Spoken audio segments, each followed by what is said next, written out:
Hello student, welcome to equator academy Dehradun. और अब मैं लाया हूं आप लोग के लिए जो आप में से सब इंस्पेक्टर यानी कि उप निरीक्षक के एग्जाम के लिए तैयारी कर रहे हैं, कुछ इंपॉर्टेंट आपके संविधान के यानी कि कॉन्स्टिट्यूशन के एमसीक्यू। तो इस वीडियो को शुरू से लेकर लास्ट तक देखिएगा। कोई ना कोई क्वेश्चन या उसके कुछ फैक्ट्स आपके एसआई के एग्जाम में आ सकते हैं। पहला क्वेश्चन, जैसे कि आपको आपकी स्क्रीन पे दिख रहा होगा, पहला प्रश्न यह है कि भारतीय संविधान के अनुच्छेद 25 में यानी कि आर्टिकल 25 में प्रयुक्त हिंदू शब्द किससे सम्मिलित नहीं करता है। यानी कि आर्टिकल 25 में, अनुच्छेद 25 में इन चारों में से तीन को तो रखा गया है, हिंदू माना गया है, पर एक को हिंदू संविधान के 25 के अनुसार नहीं माना गया है। बहुत ही आसान क्वेश्चन है। ऐसे क्वेश्चन आपका एग्जाम में आएंगे तो स्ट्रेट फॉरवर्ड क्वेश्चन है, गलत नहीं होने चाहिए। तो पहला ऑप्शन जैसे कि आप देख रहे हैं बौद्ध, दूसरा ऑप्शन देख रहे हैं आप जैन, तीसरा देख रहे हैं पारसी या सिख।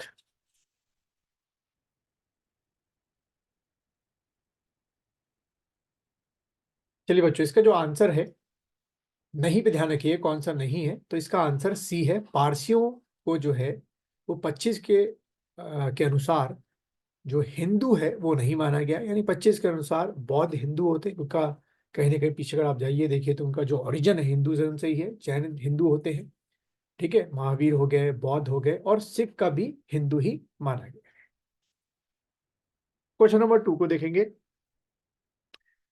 भारत में समाचार पत्रों का स्वतंत्रता, या इसकी लैंग्वेज अगर बात करें तो ऐसे बनेगा, भारत में समाचार पत्रों की स्वतंत्रता इसमें से किस अनुच्छेद में लिखी हुई है, ये आपको बताना है। ए आपका आंसर, ए लिखा हुआ है संविधान के आंसर के अकॉर्डिंग 19 ए विशेष रूप से उपबद्धित है। बी, संविधान के अनुच्छेद 19 1 बी में प्रत्यभूत अभिव्यक्ति के व्यापक स्वतंत्र में निहित है। सी, संविधान के अनुच्छेद 300 का के उपबंधों का प्रत्यभूत है। और डी दे रखा है, देश में विधि के शासन के प्रवर्तन से ही उद्भूत होता है। तो इसका जो आंसर बनेगा बच्चों,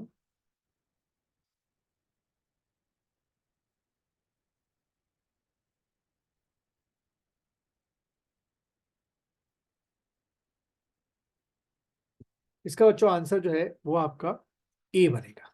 ठीक है, 19 A 1 में जो है समाचार पत्रों यानी कि राइट ऑफ एक्सप्रेशन जो दे रखा है आपका, उसमें इसका उत्तर दे रखा है।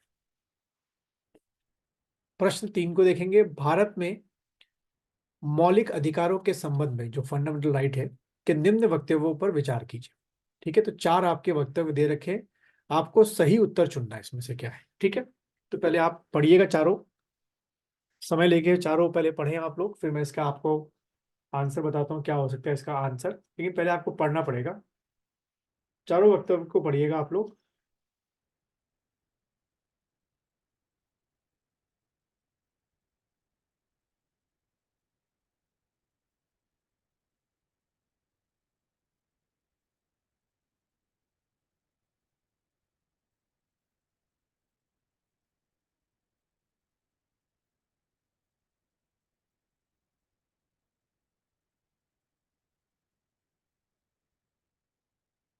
चलिए देखिए, पहला जो स्टेटमेंट है, देखिए हम लोग क्या लिखा हुआ है। ये राज्य के ये राज्य कृत्य के विरुद्ध एक गारंटी है। दूसरा है, ये संविधान के भाग 3 में सूचीबद्ध है।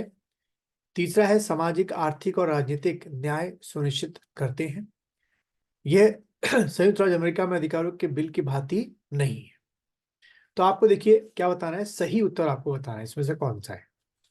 ठीक है, तो बच्चों इसका अगर मैं आंसर बोलूं तो इसका जो आंसर है वो आपका है ए आंसर है। यानी कि मात्र आपका पहला और दूसरा जो वक्तव्य है वही आपका जो मौलिक अधिकार है उसके संबंध में बिल्कुल सही है। यानी कि ये राज्य के कृत्य के विरुद्ध एक गारंटी, यानी कि राज्य जो है, राज्य सरकार या सेंट्रल गवर्नमेंट कुछ मनमानी नहीं कर सकती आपके साथ, आपको फंडामेंटल राइट्स यानी कि मौलिक अधिकार आपको मिलते हैं। पार्ट 3 यानी कि भाग 3 में दिया, ये बिल्कुल सही है।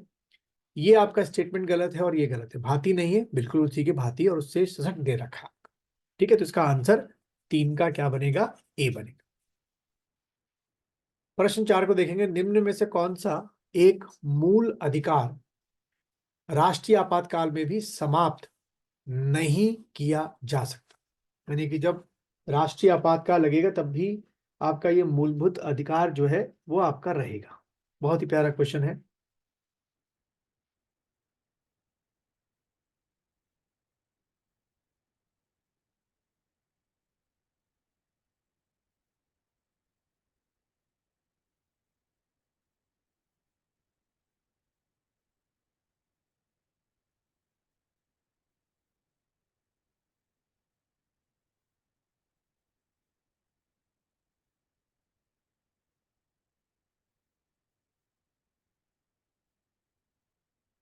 चलिए इसमें से अगर हम पढ़ें क्या लिखा हुआ है कि निम्न में से कौन मूल का आपका समाप्त नहीं होता है। ठीक है, सीधा इसका आंसर आपका है बी, व्यक्तिगत स्वतंत्रता और जीवन का अधिकार जो है ये आपका कभी भी समाप्त नहीं होता है राष्ट्रीय आपातकाल लगने के बावजूद। 5वां प्रश्न देखेंगे, निम्न में से कौन सामाजिक अधिनियम नहीं है। ठीक है, सामाजिक अधिनियम नहीं है पूछा गया आपसे।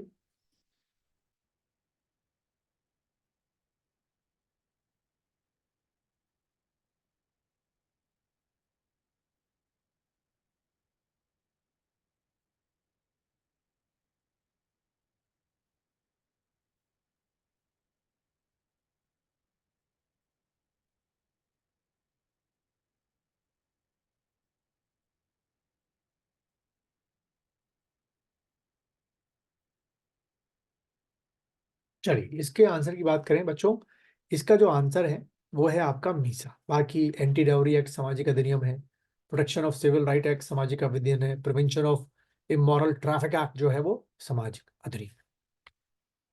6वें प्रश्न को बचेंगे, निम्न कथनों पर विचार कीजिए और आपको बताना है इन कथनों में से कौन सा सही है। ठीक है, एक एक कथन को पढ़ेंगे आप लोग।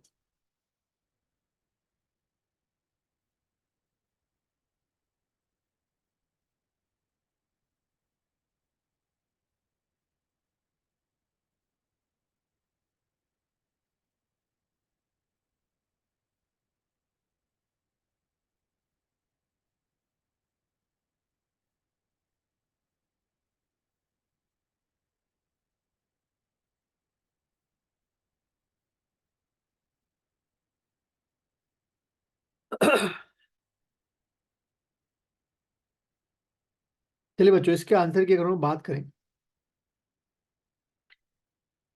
तो इसमें केवल जो दो है, यानी कि संपत्ति का अधिकार एक विधिक अधिकार है किंतु ये मूल अधिकार नहीं है, हटा दिया गया है। यही एक जो आपका वक्तव्य है वो सही है, बाकी ये दोनों स्टेटमेंट जो हैं आपके वो गलत है।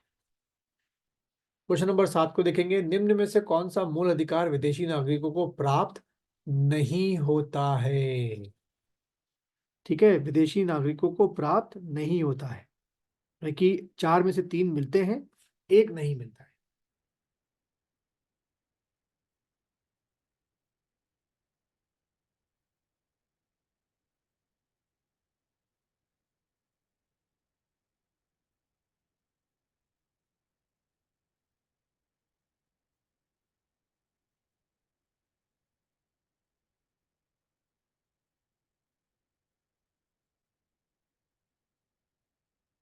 चलो बच्चों, इसकी अगर हम बात करें तो इसमें सिर्फ एक ऐसा मूल अधिकार है और वो है आपका अभिव्यक्ति की स्वतंत्रता का अधिकार। ये विदेशी नागरिक को नहीं मिलेगा।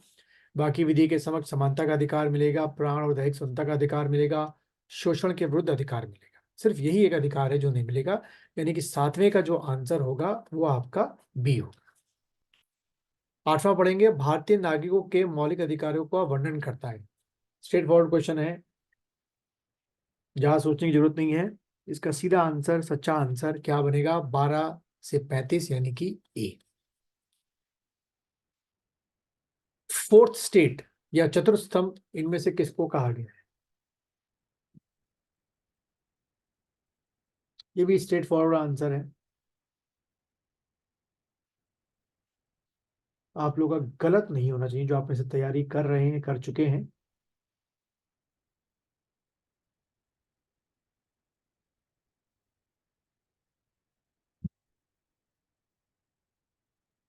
चलिए, इसका जो आंसर है वो है आपका प्रेस। ठीक है।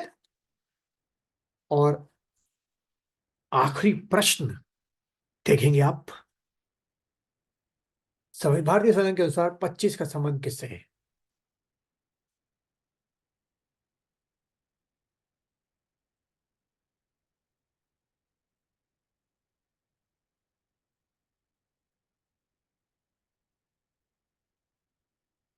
चलिए, 10वें का जो आंसर है वो है आपका धर्म की स्वतंत्रता से। तो अगर अभी तक आप वीडियो को देख रहे हैं तो मुझे कमेंट बॉक्स में बताइएगा प्रश्न आपके कितने सही हुए 10 में से। और दूसरा, इसकी अगर आप एसआई की टेस्ट सीरीज परचेज करना चाहते हैं तो आप मुझे इस व्हाट्सएप नंबर पर मैसेज कर सकते हैं। इसकी टेस्ट सीरीज तैयार की जा रही है, जिसमें आपको सभी समान अध्ययन के जो आपके 75 क्वेश्चन आएंगे, जिसमें समान अध्ययन विषय के और उत्तराखंड विषय के प्रश्न रखे जाएंगे, वो उसमें इंक्लूड हो।